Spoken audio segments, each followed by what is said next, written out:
দর্শক বন্ধুরা, এই মুহূর্তে আমার সামনে যে ভাইটি আছেন উনি এখানকার স্থানীয়। আমরা আছি হচ্ছে যে জায়গাটায়, এই সম্বন্ধে উনি আমাদেরকে বলবেন। ভাই, এটা কোন জায়গা? এটা তেতুলিয়া পুরাতন বাজার। পুরাতন বাজার। এটা তেতুলিয়া পুরাতন বাজার।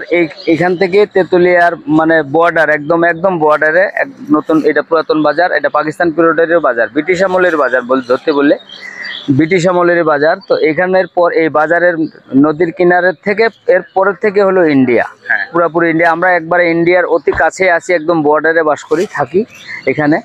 নদীতে অনেকে পাথর উত্তোলন করে। এটা নর্থ বেঙ্গল এলাকা, পশ্চিম দিনাজপুর। এইখানে হলো কি, নদীতে পাথর উত্তোলন হয়, দীর্ঘদিন থেকে পাথর উঠায়। এখানকার মানুষ পাথর উঠায় জীবিকা নির্বাহ করে। এখানে তেমন একটা সোর্স নাই, যদিও হালকা সোর্স আছে।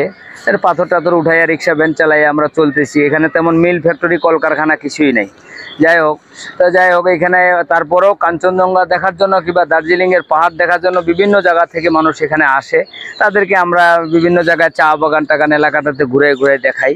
তা আমাদের কাছেও ভালো লাগে, আমাদেরও 10 টাকা ইনকাম হয়, তাদের কাছেও ভালো লাগে, জায়গাটা নতুন জায়গা আসে। তারপরে আমরা মনে করেন যে ইন্ডিয়া বাংলাদেশ বুঝাই দেই যে এইটুকু আমাদের বাংলাদেশ কিংবা এইটুকু ইন্ডিয়া, এই যে প্লেয়ারের পরে ইন্ডিয়া, এরকম আর কি। তো বিভিন্ন জায়গা থেকে লোক আসে আমাদের এখানে। ওরা বলে যে না, জায়গাটা যদিও ছোট তবে ভালো লাগছে। প্রত্যেকটা লোক আমাদেরকে বলে যে জায়গাটা ভালো। আর আজকে 2 দিন থেকে কাঞ্চনজঙ্ঘা পাহাড় দেখা গেছে, শুধু আজকে দেখা যায় নাই, সবই আল্লাহর মহিমা। আর ওয়েদারের কথা তো বলা যাবে না, এখনই কুয়াশা, এখনই বৃষ্টি, এখনই আবার মনে করেন যে ক্লিয়ার।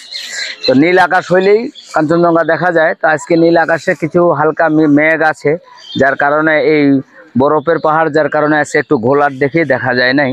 তো অনেক লোকই আসছিল আজকে দেখার জন্য, তো দেখতে পায় নাই। তো এমন আছে, হয়তো আল্লাহর হুকুম হইলে আগামীকালকে হয়তো দেখা যাইতে পারে, যেহেতু আকাশের ওয়েদার ভালো আছে, এইটাই আর কি। তো যাই হোক, আপনারা বহু দূর থেকে এখানে আসছেন, আমরাও খুশি। নিত্য নতুন মানুষ মুসাফির দেখা যায়, আমরাও আপনাদের উছিলায় চলতে পারতেছি, 10 টাকা আমাদের ইনকাম হইতেছে।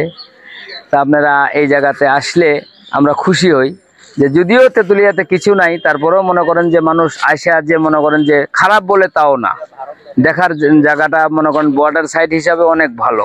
বিভিন্ন জায়গায় আমরা দেখাই, অনেক মোটা মোটা বাঁশ এখানে আছে, হলুদ বাঁশ আছে। আপনার পেছনে একটা ব্রিজ দেখা যাচ্ছে, ভারতের মধ্যে বললেন। হ্যাঁ, ব্রিজটার নাম কি? এই ব্রিজটার নাম হলো, ইন্ডিয়াতে বলে অল ইন্ডিয়া ব্রিজ। ইন্ডিয়ারা ওখানে ওরা বলে অল ইন্ডিয়া ব্রিজ, তবে এটার নাম হলো ক্যানেল ব্রিজ। ভারতবর্ষের চতুর্পাশে এই ক্যানেলের ব্রিজ বিভিন্ন জায়গায় আছে। আর এই ক্যানেল দিয়ে পানি নিয়ে যায় তারা, এই মহানন্দার পানি এই নদীর উপর দিয়ে ব্রিজ করছে, ক্যানেল সিস্টেম করে। ওদিকে ক্যানেল তো আছেই, এটা ব্রিজ ক্যানেল আর কি। তো এর ভিতর দিয়ে এই নদীর সমস্ত পানি ওর ভিতর দিয়ে পার হয়ে যায়। তবে এদিক ওই রাস্তা দিয়ে শিলিগুড়িও যাওয়া যাবে, কারণ এটা শিলিগুড়ি নেট পাইছে। সোজা এই রাস্তা শিলিগুড়ির টাউনের ভিতরে ঢুকে গেছে একদম। ওই পাশে ওই দিক দিয়ে এই নদীটাই শিলিগুড়ির উপর দিয়ে চলে গেছে।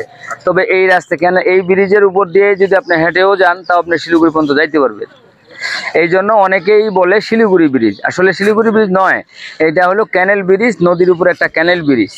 তবে এই রাস্তা দিয়ে যাওয়া যাবে, হাটে আপনি যেতে পারবেন। কত পুরনো হবে ব্রিজটা? এই পিরিয়ড এটা 84-86 সনে হয়েছে আর কি, রেডি হয়েছে। এটা মনে করেন 80 সন থেকে এটার কাজ কারবার চালু হয়েছে, 79 সন থেকে কাজ কারবার চালু হয়েছে। তো হ্যাঁ, 50 বছর হবে না, এই 40, 42, 45 এরকম হবে, এর বেশি হবে না। এই যে এখানে নদীর পাড়ে একটা বড় কাঁঠাল গাছ দেখতেছি, এই গাছটার বয়স কত হইতে পারে? এই কাঁঠাল গাছটার বয়স বেশি হবে না, এই কাঁঠাল গাছের বয়স বেশি হইলে 40 বছর হইতে পারে। অনেক বাড়ছে এটা। তবে আম গাছটার বয়স বেশি হবে, আম গাছটা প্রায় 150 বছরের বেশি হইতে পারে। আম গাছটা এটা কি ঝুলাই রাখছেন আপনারা? আম গাছটা এটা একটা পুতুল, ছেলেবেলেরা এমনিতেই ঝুলাই রাখছে, মানে মানুষকে আনন্দ দেওয়ার জন্য ঝুলাই রাখছে আর কি। তবে এটা একদম বর্ডার সাইড, ওই পাশে লেখা আছে বিডিআরের সীমানা অতিক্রম করা নিষিদ্ধ। এই জন্য আর কি পোলাবানে আর কি একটু ঝুলাই রাখছে, মানুষ যাতে দেখে আনন্দ পায় পুতুলটা। দর্শকরা যে ভারতের মধ্যে নেমে গেছে, বাংলাদেশের সীমানা অতিক্রম করে, এতে কোনো ক্ষয়ক্ষতি হয়? এতে কোনো সমস্যা নাই, যেহেতু এরা দর্শক বিএসএফ রাও জানতে পারে যে এরা এখানে ভ্রমণে আসছে কিংবা ঘুরতে আসছে, এরা ইন্ডিয়া তো পার হবে না, এরা এমনি নদীর বালুর চরে ঘুরতেছে। এই ঘোরাঘুরিতে এটা কোনো সমস্যা নাই, যেহেতু দিনের বেলা। তবে বিএসএফ চট করবে ওই সময়, রাত্রেবেলা যদি কেউ গরু টরু নিয়ে আসে কিংবা রাত্রেবেলা বর্ডার কেউ পার হওয়ার চেষ্টা করে, তখন হয়তো ভয়াবহ থাকতে পারে। আসলে কি আপাতত কোনো ভয় নাই। না, গরু আগের মতো এখন পার হয় না, এই কারণে হয় না, এখন বর্ডারটা খুব কড়া। বাংলাদেশেও তো সরকার নাই, আমাদের মনে করেন যে বাংলাদেশ বিডিআর আছে, খুব কড়া ডিউটি করে, ওরাও কড়া ডিউটি করে, এখন গরু টরু আসতে পারে না, দীর্ঘদিন থেকেই গরু আসে না মোটামুটি। আর এই যে লোকজন যে ওদের নদীতে নেমে পাথর তুলতেছে, এই ব্যাপারে পাথর প্রায় 40 বছর থেকে এই নদীতে পাথর উত্তোলন করা হয়, একবারে বাংলা বান্দা পর্যন্ত, যার কারণে এটা মনে করেন যে তারা দেখতে দেখতেই আসতেছে, এটা পট করে নিষেধও করতে পারে না। তো কোনো সময় ব্যতিক্রম হইলে হয়তো নিষেধ করে যে আমাদের অফিসার আসতেছে, আপনারা আজকে পাথর উঠাবেন না, আচ্ছা এইটাই, এই পর্যন্তই। তবে পাথর উঠাইতে দেয় মোটামুটি ভাবে, সবাই যারা পাথর উঠায় ওরা উঠাইতেছে, নিষেধ করে না। বেশি ভিতরে গেলে আবার নিষেধ করে যে ওদিক তোমরা ওদিক যাও, ওদিক চলে যাও। তার মানে ওরাও ভালো, ভালো দেশের মানুষ তেমন ক্ষতি করে না। না।